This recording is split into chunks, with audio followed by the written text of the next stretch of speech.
Assalamualaikum warahmatullahi wabarakatuh. Sekalung apresiasi buat peneraju acara yang dihormati. Salam kasih, junjungan budi kepada Tuan Yang Terutama dan Kepimpinan Negeri. Kombinasi kehakiman berintegriti, kelompok pendiri bestari, seterusnya seluruh warga Dewan yang diberkati. Berdasarkan Biro Bantuan Amerika Syarikat bertarikh 28 Mei 2021, jumlah populasi dunia kini telah mencecah 7.7 bilion.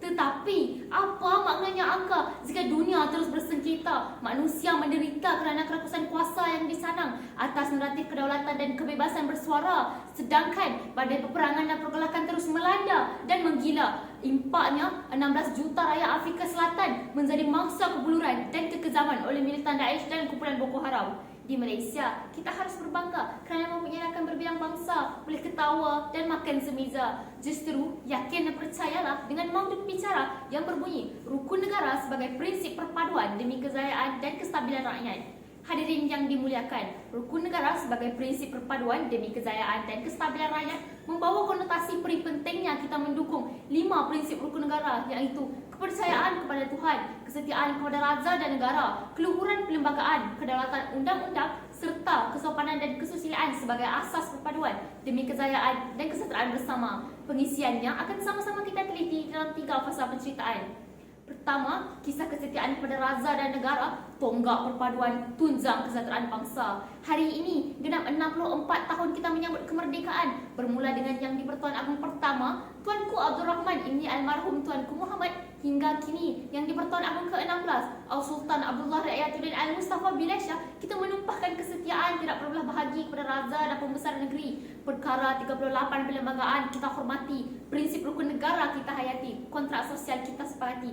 Kita belajar dari tragedi 13 Mei 1969 atas nama mahalnya nilai perpaduan dan kesejahteraan rakyat. Hasilnya, kerana kesetiaan kepada raja dan negara serta kepimpinan Perdana Menteri berwibawa, maka lahirlah Dasar Ekonomi Baharu 1970 hingga 1990, Dasar Pembangunan Nasional 1991 hingga 2000, Wawasan 2020 dan Gagasan Satu Malaysia yang memacu kegemilangan ekonomi negara di pelantar Asia dan dunia. Kekayaan negara diagih dan dinikmati bersama, ekonomi negara dikongsi sama rata, taat setia, perpaduan dan kestabilan terus kekal terpelihara.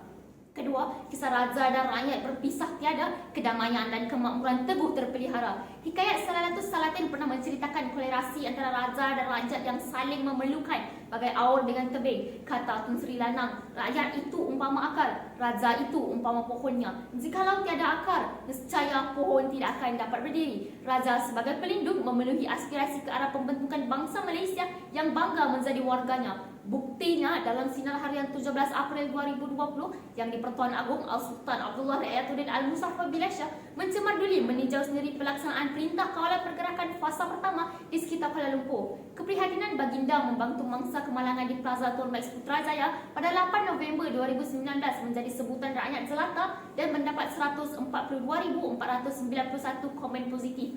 Ketika warga dilandah embasan ombak perebutan kuasa yang meretakkan perpaduan 2018, Yang Maha Mulia Raja-Raja Melayu bertindak bijak membuat keputusan dan pilihan.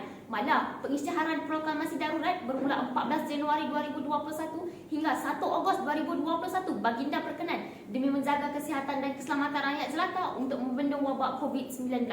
Ketiga, kisah keluhuran perlembagaan dihormati, masyarakat harmoni, perpaduan terjamin. Tragedi pembantaian kemanusiaan di Kemboja 1979 yang merenggut 2,5 juta nyawa. Peristiwa genosida Srebrenica 1995 yang membunuh 8,000 Muslim Bosnia kerana konflik agama dan etnik mengajak kita untuk berfikir sejenak. Manusia tanpa rukun dan undang-undang umpama serigala kelaparan. Dari sekecil-kecil isu tamlung di sekolah, isu durian musangking di Raut Pahang, peristiwa Taman Medan dan Kampung Baru, isu bahasa dan tulisan Jawi, gendang kebencian terus dipalu kencang. Sedangkan keluhuran perlembagaan yang menjadi prinsip perpaduan kita lupakan. Mari kita kembali menghayati makna asal rukun ketiga rukun negara yang terkandung 183 perkara. Keluhuran perlembagaan adalah janji yang terpatri atas kontrak sosial yang dipersetujui 1949. Keluhuran perlembagaan harus dihormati tanpa hasad dengki demi membina perpaduan sejati, masyarakat harmoni, perpaduan terjamin.